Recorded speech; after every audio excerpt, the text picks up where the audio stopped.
think it's about September, October of 97 is where I really got into SEO. And it was Wild West then.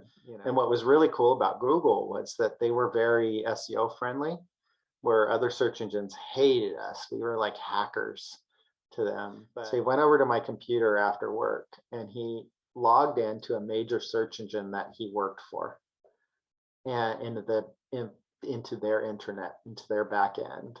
So I got to learn a lot from the paid side because I was working with GoTo employees that started paid search. and at the end of it, Scott Polk, one of the search engineers, he stood up and started giving me a standing ovation, and everybody in the room started giving me a standing ovation. And I got. Today, I'm very excited to be talking to a good friend of mine, Michael Bonfils. I run a company called SEM International, and this was my second agency. I started in 2005, and I think today we're going to talk about, which is perfect, because prior to 2005, all of what's happened to shape my career to what it was today. I was working for NATO back in the mid-90s. I was working for a company that contracted with NATO. And I also worked at a university in South Hungary. And I discovered it was 95, I think it was 95, 94, 95. And I discovered a website that the college was using called Yahoo, and it just started. It was a year old. And it was great for me because I just wanted a break from all that was going on. I mean, there was a war going on. There was just like, it was being in a different country. It was just so much. So the university just let me go in the computer lab and spend as much as I wanted on the computers there. And that's when I discovered the internet, and I discovered Yahoo. And so Yahoo was I think about 50 pages back then. It was a directory, so very small. Prior to that, there was AOL and CompuServe and Prodigy, these other like closed platforms. But Yahoo was kind of like the first HTTP non-closed platform where everything was so open. So it was really, really cool to just go in there and look at web pages, submit to their directory what I could find, and just like learn everything about it. And that's when I really got to know what search engines were. In mid '96, I came back to the US.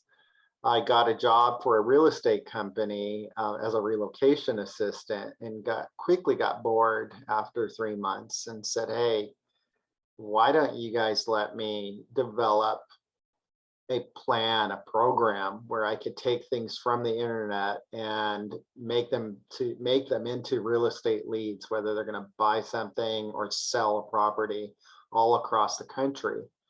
And I can not only take these people from search engines, but I can create a database and a way to reach out to them and just complete the transaction through the corporation. And they said, yeah, go for it. And I told them, one caveat was that I didn't like how much they were paying me. So I'm like, you don't have to pay me anything. Just give me a piece of the commission. And and they agreed to it. And after, I think about 3 months, I just started getting these big checks. And 6 months later, I had so much business that they called me up and they're like, you're making in 1 month your entire year's salary. And this can't continue because I think there's something wrong here, and I'm like, oh man. So they took it over, hired me as a consultant to help them with their first SEO programs. And that was across what was called Send It back then. So Coldwell Banker, Century 21, ERA. And so I just contributed what I knew. And eventually I got a lot of direct clients and real estate companies calling me and saying, hey, can you do for me and my agency what you did here? I started doing that. And And that was interesting. That was, I really got into it, I'd probably say, and I'm saying, I think it's about September, October of 97 is where I really got into SEO. And it was Wild West then, everything was HTML. It was, when I started, there was a software product that, oh my God, it was a lifesaver. It was called Hot Dog. And it basically, before Hot Dog, you had to use a text pad and manipulate HTML and text. And then you would look at it on the screen, then you'd go back to the text pad, put in where your error was, and then look at it at the screen again. And to do this with SEO on top of trying to, code HTML was a pain in the ass. So Hot Dog came along, and it was basically a tool that as you do the HTML, you can see on the screen what's happening to your HTML page. And eventually you don't even have to touch HTML. You can just start manipulating what's on the page. And that was a lifesaver for me. So, again, that was early days.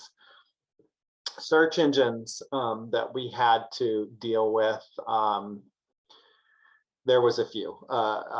Some I loved, some I hated. I loved a web crawler. I loved InfoSeek.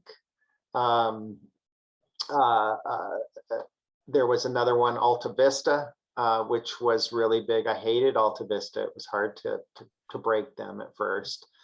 Excite too was really hard to break.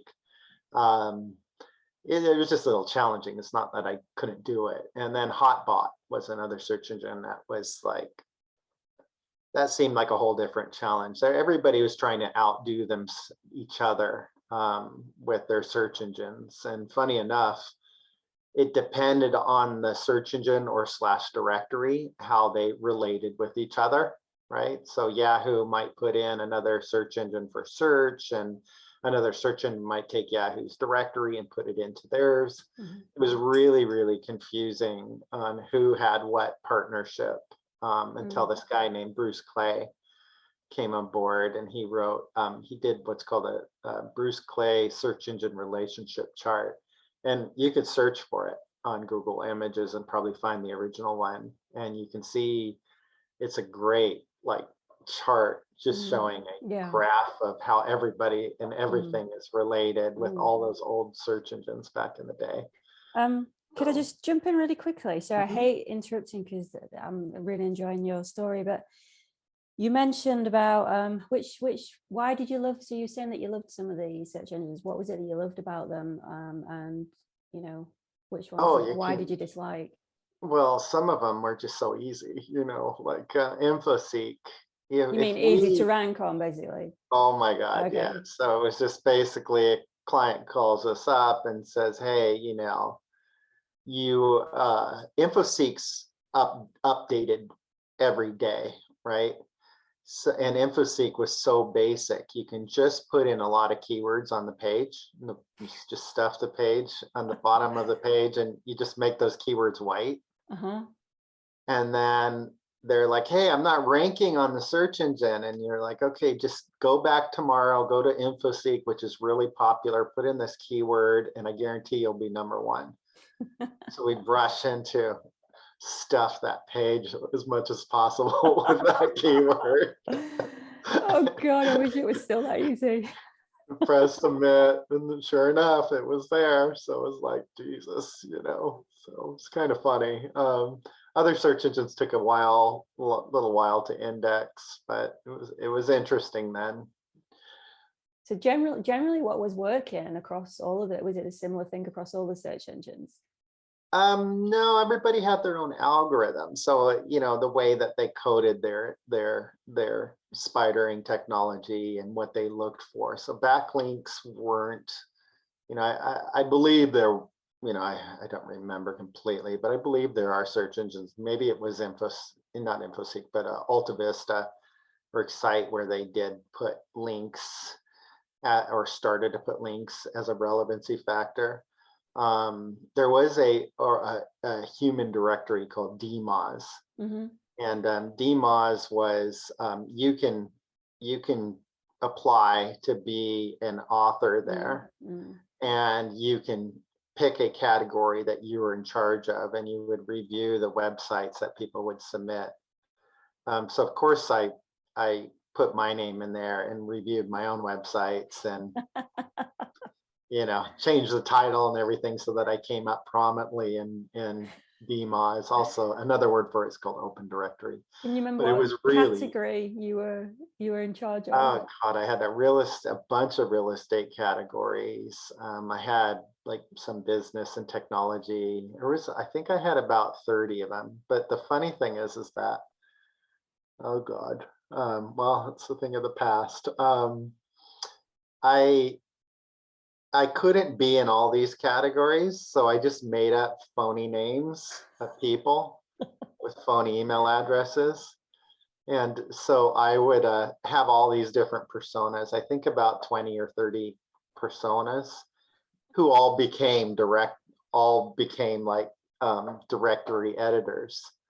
And there's a hierarchy. So some of these guys, like some of these fake profiles, actually moved up the ranks where they were like, so I had to constantly argue with myself. So it looked like if somebody in the back end of Open Directory would look, it would look like somebody was yelling and, not approving things and stuff like that. But they were all my sites. So in some cases, the whole category was all my sites with all my different personas all arguing with each other on who should go up the top.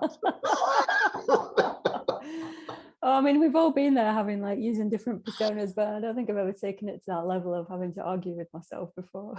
Oh yeah. Oh, I loved it because I just, it was kind of funny. I mean, I think today it's still going on, right, with LinkedIn, where people create all these fake LinkedIn profiles and then they argue with themselves and act like they, who knows who's real. And so let's see. So we're up to about 97, and then when did you sort of start to become aware of Google?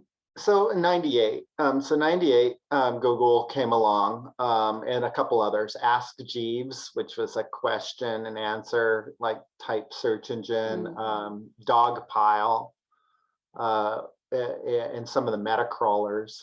So basically took all the search engines and put them in one results, and I love those. So that's what I would use personally, because it's like, shoot, I get different answers from different search engines. This was the first one that combine the results of everybody into one. Really enjoyed it. Yeah, so it's essentially a search engine, right? Yeah, it's a search engine of search engine results, and it was called Dogpile. And I think there was Metacrawler too, or something like that. But yeah, that was good. And Open Directory. So Google partnered with Open Directory as their. So when you did a search on Google, you had Open Directory, and you would have Google results. So that was interesting, especially to see Google. At the time, this is kind of interesting. At the time, I went to work for this real estate portal. It was 3 partners, and they made me an employee and decided these other 2 who were older than me decided to create the company without me as an owner. But I was young and stupid and didn't know at the time. And I remember the CEO of this company was just such a prick. I mean, complete asshole, just like always treated me like shit. He would tell me that, that you don't know how lucky you are. We're going to IPO and we're going to be huge and you're going to be a billionaire and you should appreciate me and the job more. And just like constantly, like, he had that face that you just want to punch. Oh, I know that face. God. And I remember we were in a meeting one day and the chairman of this company, he goes, okay, I have $35,000 to invest in a search engine. And I want you guys to go out and find who you would recommend that I invest this money with. And so we went, and after a couple of weeks, we regrouped. And I told them, I go, hey, there's this company, up in the Bay Area called Google, and they're just starting out. And, I'm sure you can grab some good shares from their little business, right now. I mean, doing search as long as I have been doing, they had the coolest technology, the hardest one to actually manipulate. And what was really cool about Google was that they were very SEO friendly, where other search engines hated us. We were like hackers to them, but they were real SEO friendly. They were like, hey, we want to learn from you guys. We want to see what you're doing, because that's going to help us with our search engine. And I love that about them. And so I felt that Google was going to go places. And so I recommended Google and that he invest in. And the asshole, he's like, that is bullshit. He goes, you don't want to invest in that. I have a much better company that you should invest in called Scrub the Web. They're going to really take off. Trust me, you don't want to invest in two punk college kids in college that don't have any business experience. And he just went on this whole ramble, like dogging Google and how they're just a bunch of kids who don't know what they're doing. And I often think about that, because it's like, God. So he didn't invest? No, he invested in Scrub the Web. Oh my God. So that $35,000 today would be probably $1 billion. Yeah. Oh wow. Oh dear. So it's really funny to me, so. Oh my God. Yeah, so that was basically that, it was really cool. How were you, like, around this time? How were you aware of any other SEOs? How were you connecting with the guy? I mean, were you there was a newsletter, was it called iSearch? And I think Danny Sullivan had a newsletter as well. Yes. Or any of the four. Were you involved in any of those? Yeah, so there's a couple of them. One was Search Engine News, which is still around today, by Steph Mahoney and John Hurd. And Danny Sullivan Danny and Steph were kind of competing, and they started at the exact same time. Danny started Search Engine Watch. You could choose back then, like, who you want to kind of side with, whether it's going to be Danny or it's going to be Steph, and what school you're going to learn from. I chose Steph. There was also a forum, was called Gem World. I wasn't on Gem World, but Gem World became, I believe, Webmaster World, or a portion of it became Webmaster World after this guy passed away. I don't know all the details. I think Brett Tabke would know the details of Gem World versus Webmaster World. So Webmaster World was kind of a forum of webmasters talking about search engines, and we didn't really have the term SEO back then, and I'm not sure. I mean, a lot of people claim that they started the acronym. I think Bruce Clay probably pushed it more. He could have been the one that came up with the acronym SEO. I don't know, but it was great to finally have an acronym, because before, people just called us hackers and search engine, like manipulators, and was it like scumbags? And it was hard to get a job, because people were like, yeah, I'm gonna hide this guy in the closet because he's a hacker. Search engine cowboys. Yeah, it was basically, yeah, exactly. And there's funny, and I've said this before at a speech I did a few years ago, that the SEOs back then, a lot of them, I'm not going to say every one of them, because a lot of them are incredibly intelligent and have a very good engineer mindset. But a lot of us really winged it and didn't know what we were doing. And we were never really good enough to be in IT. We knew enough about like coding, but not coding like IT guys, like Fortran and all these like, crazy stuff. And we were never really good enough to be marketing people, because there was just banner ads and stuff like that. So banner ads were kind of cheesy. So you had two schools. You had the marketing people who were into banner ads, and then you had the IT people who were into coding Fortran. And then you had So what us. is Fortran? Can you just tell me what Fortran It's is?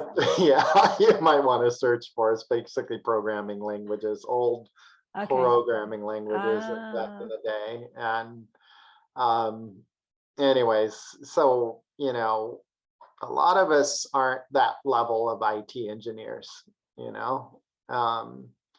I remember back then I always had to fix people's computers, even though I didn't know what I was doing, but because they're like, okay, well, we don't know what he is. He's a computer guy, even though I was an SEO, but we didn't have a name for SEO. So I had to fix the office computers all the time and just like fix CD-ROMs and shit like that. Because it was just like they didn't know what to do with us. They didn't put us in marketing because the marketing people thought we were just too dorky and too IT, and they were kind of like La La Land.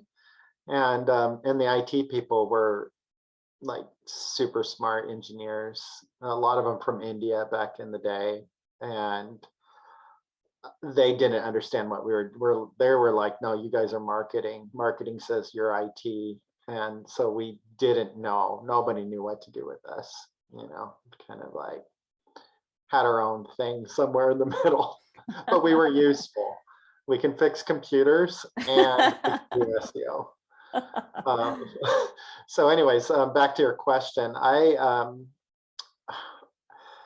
I really like Steph's stuff because it was paid. You had to pay $97 and you can get his newsletter and you could get his book that was updated every month.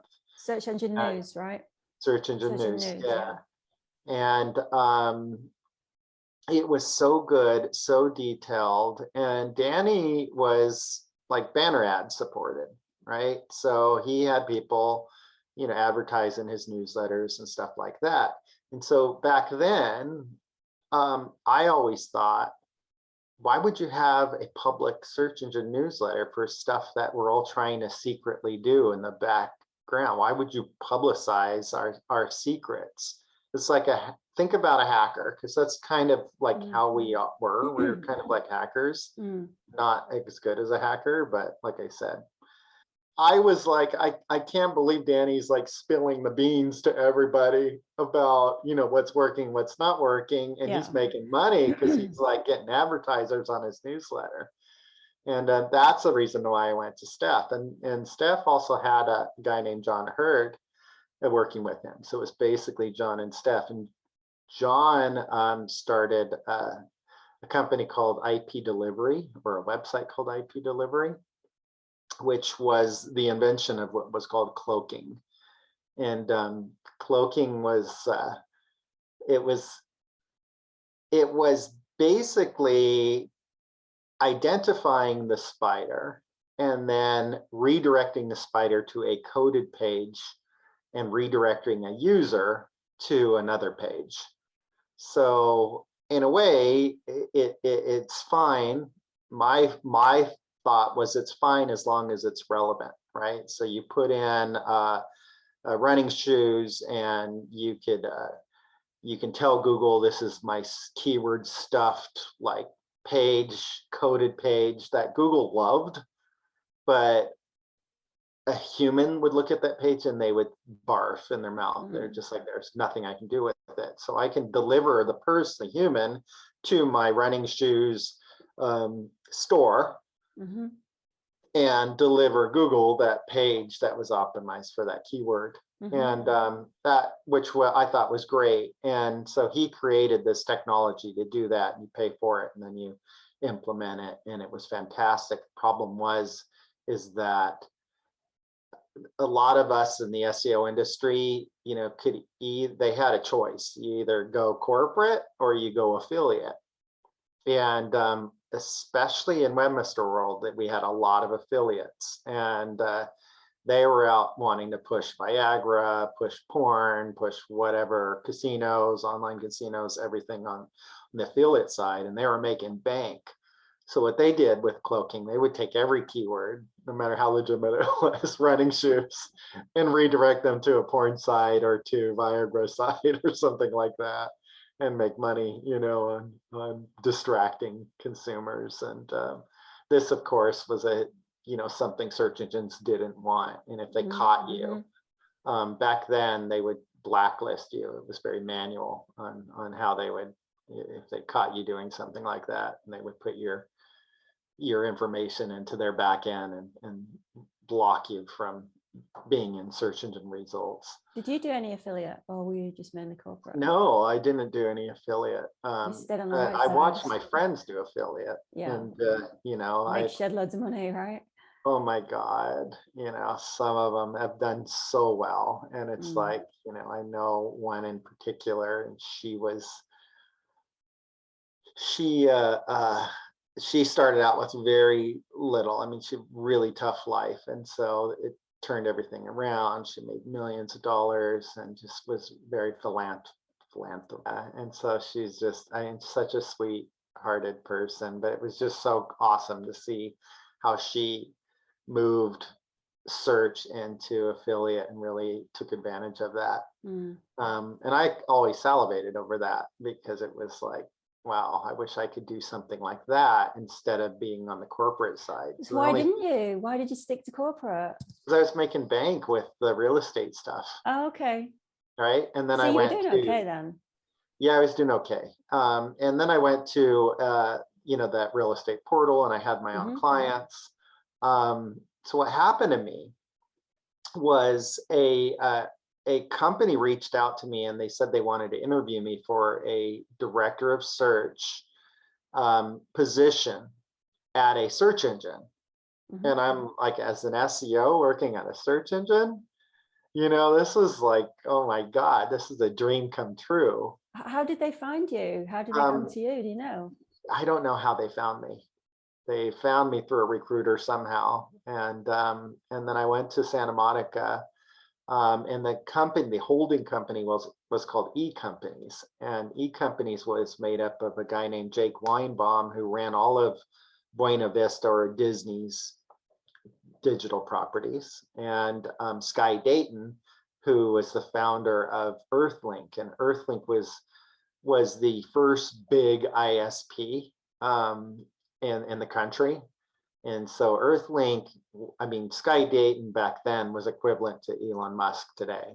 He was everybody talking about him, because he basically was able to get people to drop AOL and go get an ISP and be on the internet without having their, being stuck in this walled garden. So he is really responsible for that. Sorry. No, just really quickly, can you just explain that difference? So because I was going to ask you earlier, you mentioned about AOL and these like closed spaces. How did that work? Yeah, so basically pre-internet, there was a company I used called Prodigy, and it was Prodigy for DOS before Windows even came out. This was in the late 80s, early 90s, 91. And it was basically like a type of bulletin board almost, where I could communicate with people all over the country. I can choose topics. It was like a massive bulletin board forum. On dial-up. On dial-up. Yeah. And eventually they came out with Prodigy for DOS. And then there was another company called CompuServe that said, hey, we can make a Windows version of this, and you can come in and we can put all kinds of internet stuff in there, games and all kinds of different things. And so I joined CompuServe, and I loved that. And then AOL came along. That you would sign up for AOL, and you would have this whole ecosystem that you're in. So it wasn't really the internet, but it was like logging into somebody's corporate network. And they made that very consumerish. Almost like an intranet, right? Yeah, exactly. And so you'd go in there and you would find your mom, and you'd be able to do all kinds of chat with people. AOL had this little chat feature, that you can chat with friends and find new friends. So it's a whole different level. And to get to the internet, you had to go through these couple buttons to actually get to the internet. where you're in a browser within their platform. You see, so you're locked into this system and you're paying a lot of money for it. And then Earthlink's like, hey, hey, just dial into this number, open up Netscape, which was like $30 to pay for this program called Netscape. And I remember Netscape. Yeah. So now you're in a First time I ever browser. logged on, I was on Netscape. Yeah. Yeah. So it was so you get into this browser, you type in yahoo.com, and there you were. It was just like me being, at the university again. So fantastic. Cool. So thanks for explaining that. Just to jumping back forward again, you went for this interview in Santa Monica. Yes, I went to this interview, and I waited in the interview room until this really tall guy comes out with he's like, I don't know, like 7 feet tall, bald, with these huge like circle glasses, and he was pretty, casual, could not smile for the life of him. And he just sat there and he just stared at me, and I'm like, wow, this is kind of awkward. And he's like, how did you beat my algorithm? And I'm like, what are you talking about? And it turns out, after talking to him a little bit, this guy is a chief software architect he came from several different search engines, writing the first code for the first spiders. And super intelligent, MIT, just like, and he's like, we've been tracking you, trying to figure out, how did you manipulate our engines? How did you get around our algorithm? We had groups like trying to concentrate and focus on, what are you doing? And so I just need to know, how did you do this? How did you like basically hack into our systems and then go around what we were wanting you to follow? So remember, back then, search engines didn't put rules. They didn't have, cops and shit on us. You know what I mean? They didn't put all these rules. They gave you a place to submit your site, and that's it. And I told him, I go, you're really overthinking what I'm doing. And he's like, well, what are you doing? And I go, well, I knew you were tracking. I knew you would track me. So just like I did with Open Directory, I had a ton of different personas. And they're like, what do you mean? I go, well, I would open up a phone book. I would find somebody's name in any city in the country, say Chicago. I'd use that name and I'd register a domain name in that person's name with their address and everything. They own it. And then I would go out, I'd get a gift Visa card, open up a hosting for that site. I'd create a forum based on the keyword, right? So it could be wireless communications, right? Is the main keyword. So I would create this wireless communication forum and put it in the name of this other person and host it in the other name of the person. And I would find a server in Chicago that person most likely would find. And I go, basically, by doing this, there's no way you can track me by credit card. There's no way you can track me by C block on the hosting infrastructure. There was no way you can track that I was creating these forums. And in these forums, I would attract people in the wireless communication industry who would then chat and talk and everything else. And at the same time, I'm in there putting in my links to my sites that I wanted to rank. So this became an authoritative portal. Often it became so big that even news organizations would quote from it, which I thought was funny because it was completely all fake, and I was just using it to manipulate search engines to see that, hey, look at this high authority forum linking to this site that my client site must be really important.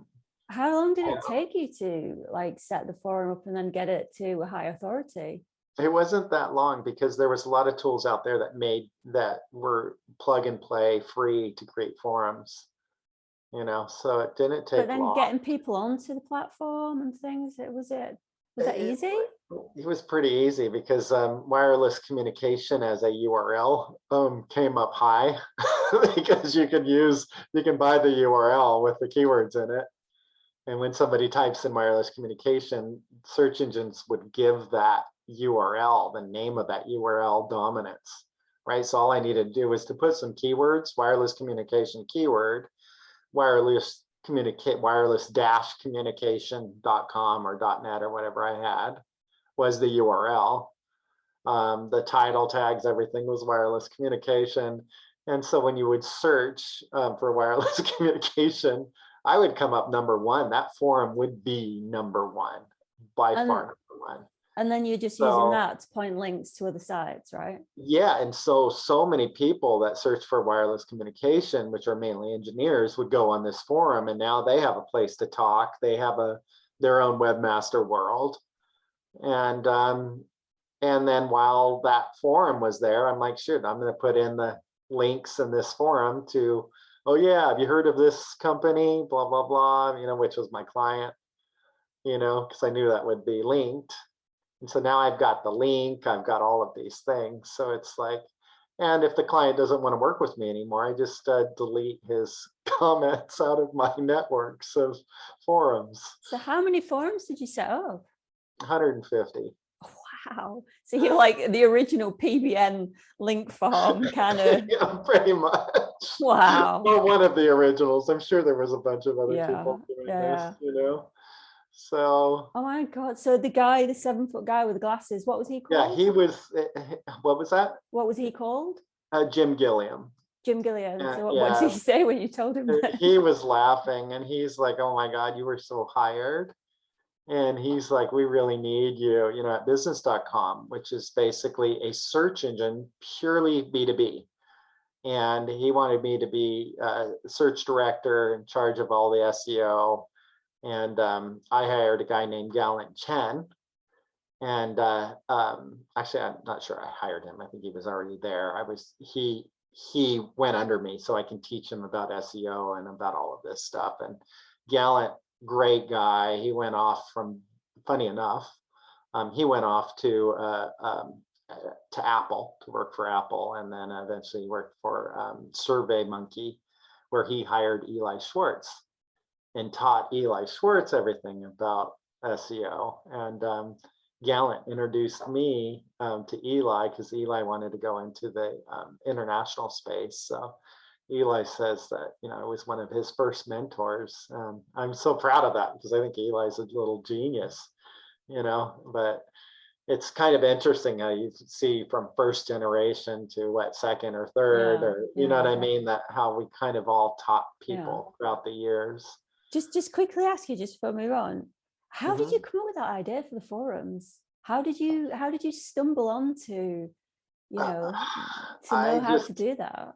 Yeah, it wasn't, I don't know if it was something that was brought up in the Webmaster World community, or if it was brought up at a conference, or actually there wasn't really any conferences I went to till then.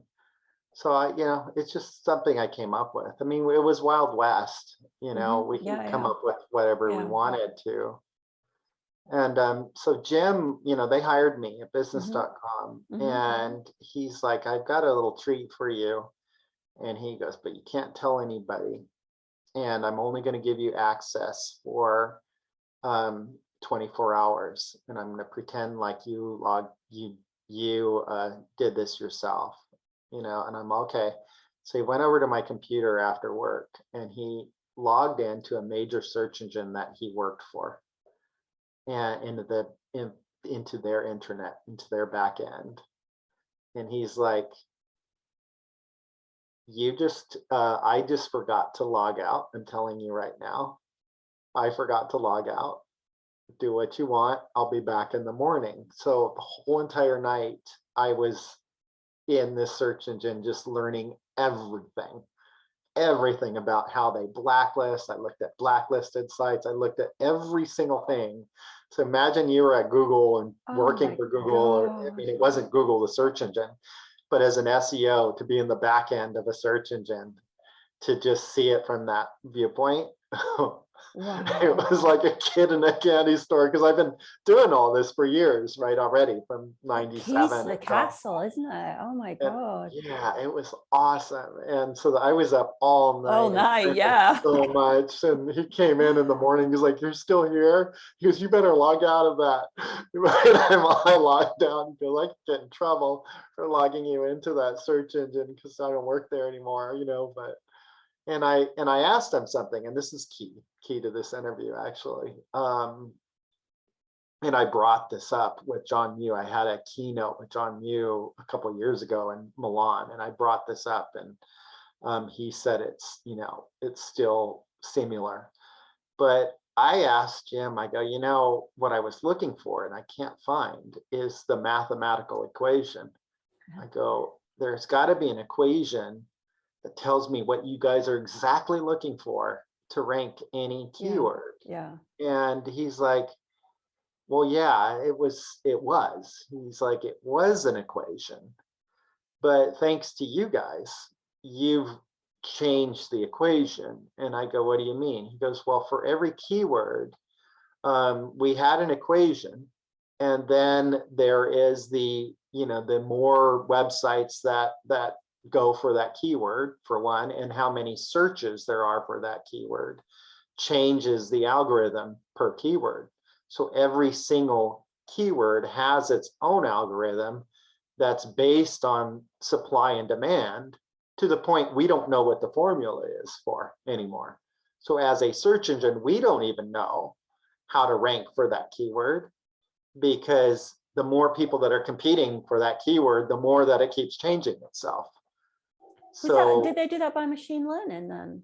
It was basically early machine learning. Wow. And that was really key to my career, because it was like, oh my God, my whole mindset for all these years was around this one mathematical equation. But if I knew it was a never ending changing mathematical equation for every single keyword, that kind of is a game changer. So I need to make a strategy, a whole entire marketing plan per keyword, because every keyword is completely on its own by itself, so that was really key to me. And so moving back a couple of years ago with John on a video screen, and the question in the audience was, is SEO dead, and where is it going in the future, and what is the magical formula and all of this stuff. And John spoke a little bit about it. And then I said, back when I was at business.com, this is something I learned, what I just told you. And John was like, yeah, that's pretty much similar how it is still today, that every keyword is basically their own mind. And Google now today, I mean, can you imagine all of the hundreds and hundreds? Yeah, I mean, I'm just thinking how many keywords there are, but that does just figure, doesn't it? That just fits in and figures with everything of where we are today with intent, and it's but that's actually a really fascinating mindset to look at it that way, as you say, for each. I mean, is it like though that they have groups, clusters of keywords in one topic are all very similar, or is everything just different, do you think? Or yeah, it was basically everything is different. Every word is different, and every word has its own math, and that math can continuously change depending on how many people are competing for it. So it's like, that's why it's hard to crack. That's why, at one time Google couldn't rank for their own business apps in Google, because it's just like, and it's fair to look at it that way. It's fair to, it evens the playing field. If you look at all the SEOs in the world and all of the stuff that we've done, nothing has ever been guaranteed. Yeah, there are times where we can really fool the algorithm. But once the an engineer or somebody discovers at the search engine that, hey, we're getting fooled, let's change the algo a little bit to remove this foolishness that this SEO is doing to us. That's going to kind of change the whole set, so now you have a whole update of, well, whatever the search engine update is. That's just really blown my mind, is that. And it's just, it's almost like such a really small thing, but actually it's like quite a huge shift at the same time. So you were at business.com and you'd spent all night looking at the algo. So where did you go from there? How long did you work with business.com? I worked there for a couple of years, and that's when I went to the first conference, which was SES in San Francisco. Oh, were you at the very first SES? Yeah, Oh. and so I was there, and I remember I was sitting in the audience, and I'm coming in from a business. I'm a Matt Cutts. No, I'm just kidding. I am working for a search engine, and I was sitting in the audience, and I remember Greg Bozer was on the panel, and he was getting cremated by everybody for using IP delivery. And I stood up in his defense and I said, hey, there's nothing wrong with IP delivery, provided it's relevant. If you can, our search engine at the time is the same. If you, you want to cloak because our search engine is looking for something on this page, but you want to deliver that consumer page, you better make damn sure that's the same keyword, the consumer page. If it's not, then it's a problem. But cloaking is fine if you make a relevancy across the board, which, eventually cloaking went away and redirects came and took over that place, right? And Greg was really impressed that I stood up for him, and we became friends after that. And Greg, to this day, I think he still says I was his first friend in the industry. And I love Greg because he's so outspoken, and he's just, I think he's a former fire guy, or put fire roofing, construction guy, and he's just down to earth and, just raw.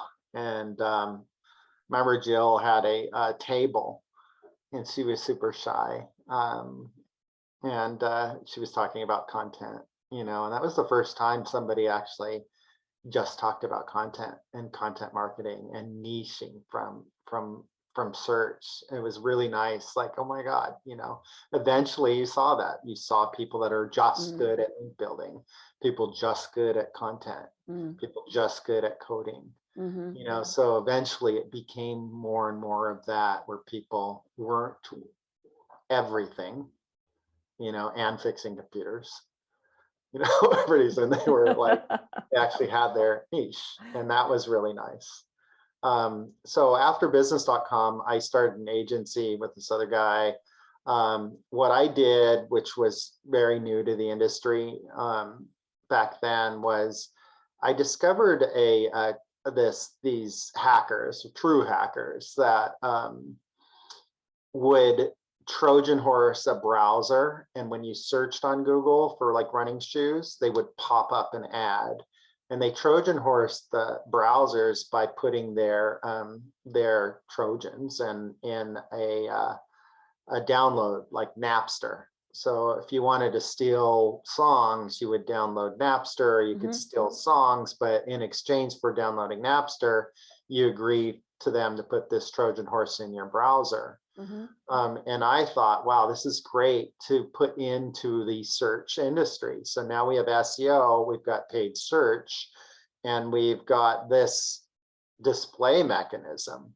So I combined the three together, and was one of the first agencies to, I can't say the first, but one of the first agencies to actually do full attribution, where you combined all of these together in one, and then sold services based on a package of everything digital, and that eventually blew up in my face. I had to work for the government to shut down the pop-up industry. After that, I worked with Elliot Spitzer in New York, and or some organizations in Washington, So D.C. just back a minute, just back a minute. So what was your first agency called?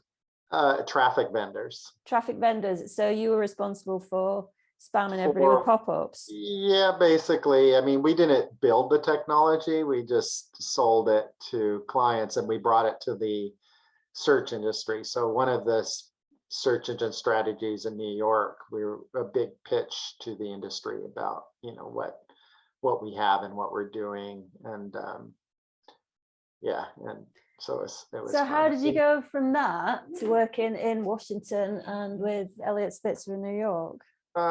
Because these guys, everybody started getting into it, and pretty soon your browsers were crashing, computers were crashing. It was just kind of nasty. These guys took advantage of me, didn't want to pay me my commission anymore. And I found out this guy named Ben Edelman, who was working at Harvard, and he was investigating all of these companies, and he was putting that on the internet, what they're doing. And so I got fed up and I called Ben and I said, hey, Ben, I'll tell you everything. Who is Ben again? Ben Edelman. Yeah, who is he? He's a guy, he's a IT guy at Harvard. Okay. Worked at Harvard. Right. Okay. He studied IT at Harvard and right. he worked at the labs there in Harvard. And he was investigating this pop-up industry. Yeah. And Elliot Spitzer and others hired him as a key witness to go up against all of these contextual ad companies. And so I called up Ben. I said, hey, Ben, I'll tell you everything we do and how we pay and how this all works. And so I gave him all of that information, and then I became a witness in myself to shut down this industry. So shut down everything that you'd set up. Yeah, I was making some good money too. I mean, it was really fun days, but that was a long story, what happened with all that. And then at the end of it, I started fresh with a new company, and I wanted to take everything I learned here in the US about search and apply it into different markets. And so I started with China. I had a partner in China. I taught her everything I knew about search engines. She applied that to Baidu, and that's where we started working with Baidu. And we got Intel as a client through an agency called Silicon Space, which eventually became Cavario, which eventually became my prospect, and now Dentsu.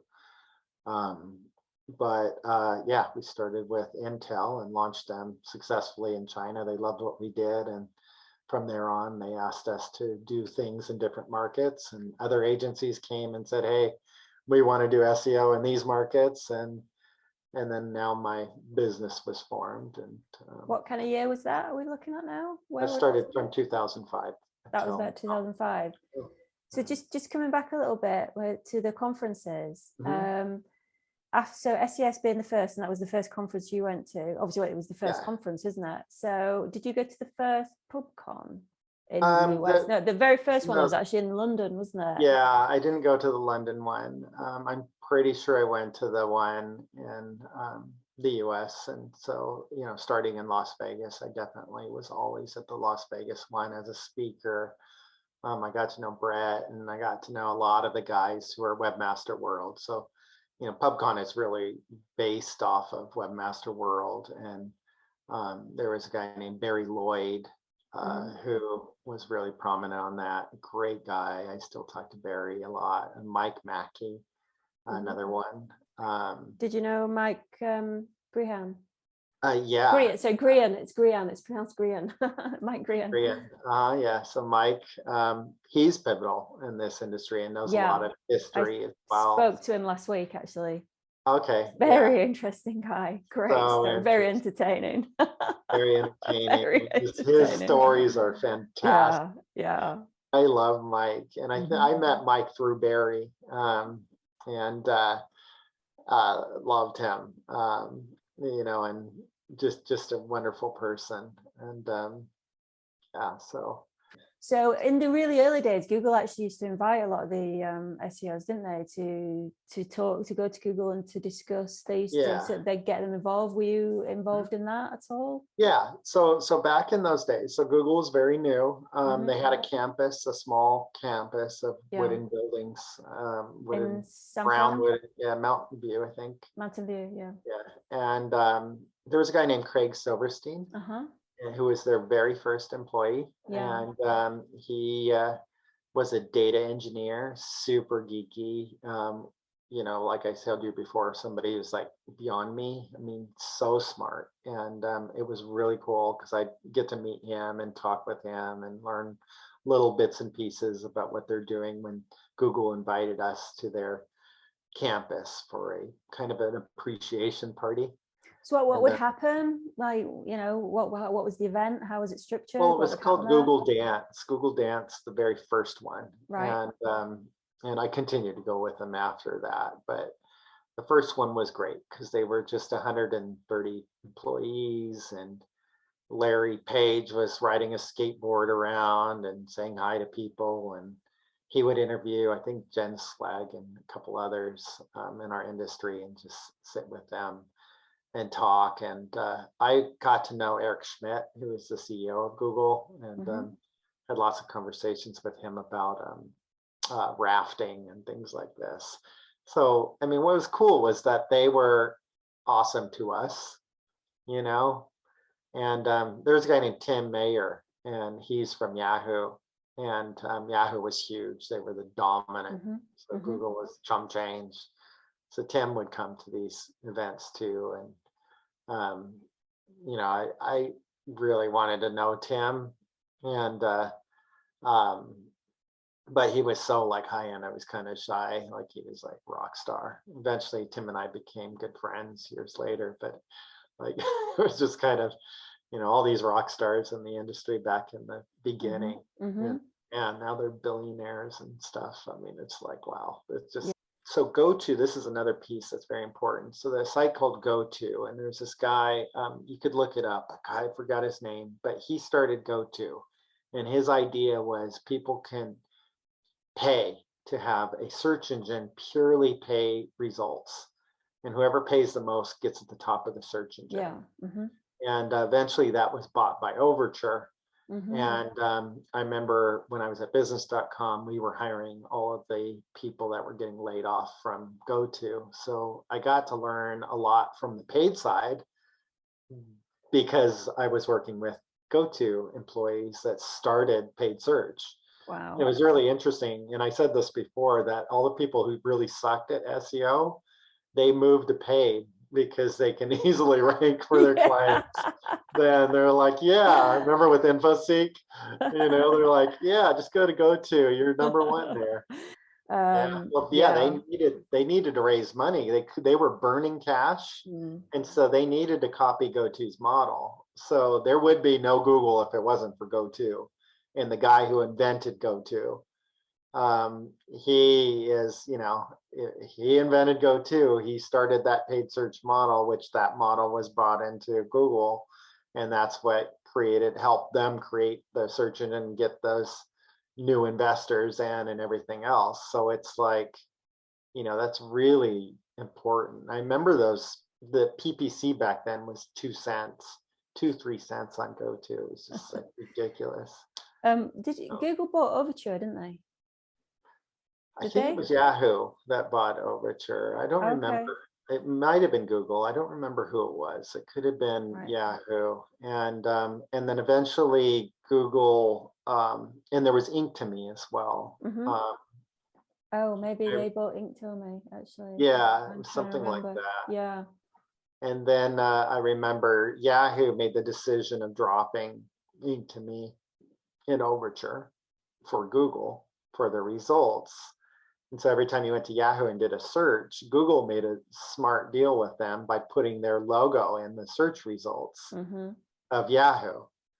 And so a lot of people realize that, wow, I can just go to Google to search. Why go to Yahoo and get all of this stuff on the page? Yeah.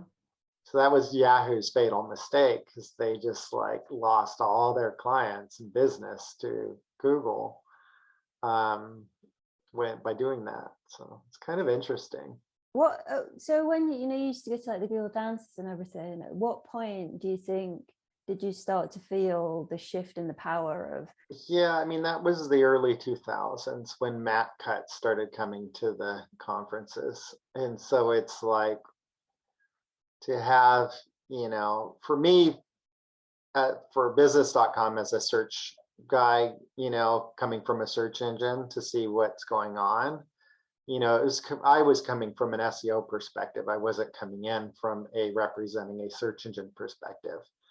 And when Danny, basically Danny, and started inviting these people, and even Brett inviting search engine people to speak in panels and stuff like that, he kind of, which is good because we needed them as SEOs, but they started laying down the law, and pretty soon it wasn't the Wild West anymore. It was, be careful what you say with Matt because he will destroy you. And I saw him. There's a company called Submit Express, which I don't know what Submit Express did, but they did something that Matt didn't like, and he used them as a case study of how he basically shut them all down, and it was just the guy named Pierre Zorkin or something like that, who runs Submit Express, who would know more about how that happened. But it was just like,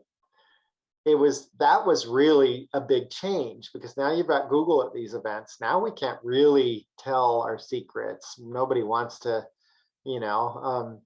Greg got to know Matt well enough where Matt actually called a tool within a anti-spam tool called the Bozer tool within so it's like, so it's like, oh my God, I don't want. So that just really kind of was a game changer, because black hats were now like, I'm not going to these conferences, and more people that really wanted to legitimize search started coming. So there was a shift away from affiliates and black hats, and they started other conferences and things like that. And more white hats, or people on the gray area would stick around. So there was that shift in the early 2000s. That was a game changer, because from there you got the Rand Fishkins, who basically took Google's rules and said, hey, let's build a company based on Google's rules, and you know what I mean, and you should do this, you should do this. And the more that you had raw Google, and we are the authority of Google, and blah blah Google, and it's like, now we're no longer cowboys. We're just we have to do what they say. Dancing to their tune. Yeah, right? dancing to their tune. And Google's at the same time, they're getting bigger and bigger and bigger and more invested and everything else, where it's like, yeah, we don't have to listen to those guys anymore. Eventually Google Dance stopped. Yeah. Because they didn't really need us anymore. They kind of used everything they needed and then moved on. So I guess it's probably around that time where people started to be really careful what they said in public about what they were doing and what was working, right? Yeah. It's I know we've been talking for quite a while now, so I think we'll probably start to wrap up, because I could just talk about this forever. It's just amazing listening to these stories, and I'm just so jealous, wishing that I'd been there. I would just give anything to have been there. Just to kind of wrap up, I think what's the one thing that you really miss the most about those early days? Oh my gosh. I think the one thing I miss the most is really like I said before, we were cowboys, and we had great parties. I mean, there is, Darren and Brandy Babin, who they came to put massive parties into our conferences, and just, upped it a notch. And it was just like, back then it was, we were all like a big family, and we all knew each other, and we were all like, just drinking and having a great time, and Mhm. it wasn't so corporate. We were still in our jeans, and now we're in our tuxedos and suits, and a lot of us retired, so it's like, that's the thing. I'm an awards judge now, and I always, when I go up there on the stage, I always kind of like, it weirds me out a little bit looking at the audience, because you have first, second, third generations all in there, and everybody's wearing tuxedos and suits, and I'm like, wow, this was just, losers and t-shirts and jeans Hoodies 25 and years ago. jeans. Yeah. When did So we I all get miss so that. when did we all get so grown up? Yeah, when did we have to grow up? We used to be so dorky. Okay, cool. I'm just gonna ask you one last question, and then we'll sort of say goodbye. But just I'm gonna be really cheeky and say, like, we've got 20 years in the rearview mirror now. Is there something that you can share with me that you've never told anybody else that you did back then? Oh A nice gosh. little secret to end on. That's a good, yeah, I know. There was, well, one was that keyword. I told you a couple of them that really worked. Yeah, basically, I use these forums. I use cloaking in these forums. I use the open directory. So there's a couple things here. Yeah, there's nothing here. Everything I talked about earlier, I actually never So told you've anybody that pretty I was doing. spilled everything then. Yeah, I still did. Yeah. And And it's funny about because I've always been, I'm like, remember, I was on the Steph Mahoney side. So I've always been quiet, and I always like scratch my head. Why are you guys up there telling the secrets to everybody, on the yeah, beams and stuff like yeah, that? And I yeah. said, well, you know what I mean? So I was very shy to start speaking, at conferences and everything else. And I remember this will be a good end. So Brett Tabke in Hawaii had somebody in the link building panel drop out. And he asked me at lunch, he goes, hey, in 2 hours, can you jump on the panel to talk about link building? And I looked at Brett, I go, it's basic. Link building is just overused. It's on every session, you're going so deep into it. And there's so many better guys that can do that panel than me. I don't know why you're giving this to me. He's like, oh no, you could do it. And I said, Brett, I'll bet you I'm going to fail miserably on this session. And he's all, no, I'll take that bet. You'll do fine. I'm like, fine. And I was really pissed. And I'm like, I'm going to get really low scores. And since it's not going to count against me, I'm going to prove to Brett you should never have had me. So I basically put together a really simple PowerPoint, black and white text. And I put everything like I go link building 101. And everything in there was like stuff you should never, ever do. It was just one thing, like major flaws, like obvious things. First thing was paying for links. And I'm like, paying for links is like paying for sex. And I like use the analogy of paying for links, and because I wanted people to be pissed off, and I wanted people to like report me so that I would get the lowest scores. And so when I was on that panel, I even told everybody, I go, look, please, you can start by giving me the worst scores possible. And they just laughed. And then I did my presentation. And the looks on people's faces, their mouths just dropped, because every single thing was like, I was acting like you should be doing this. and at the end of it, Scott Polk, one of the search engineers, he stood up and started giving me a standing ovation, and everybody in the room started giving me a standing ovation. And I got like 5 stars. And Brett Tabke is like, I told you you would do good. Jesus, that was not supposed to go like that. Totally backfired. Totally backfired. But apparently it was brilliant, because nobody was doing that. It was like. Oh god, that's so great. Yeah. Oh Michael, I seriously could just talk to you all night. I really could, but we should probably wrap up there. So I'm gonna say thank you so much for joining me and talking today and sharing everything you've shared. It's just yeah, wonderful to hear. Thank you. Yeah, thanks for having me. No problem, Michael. So I hope to speak to you soon, and I'm going to say goodbye. Take care.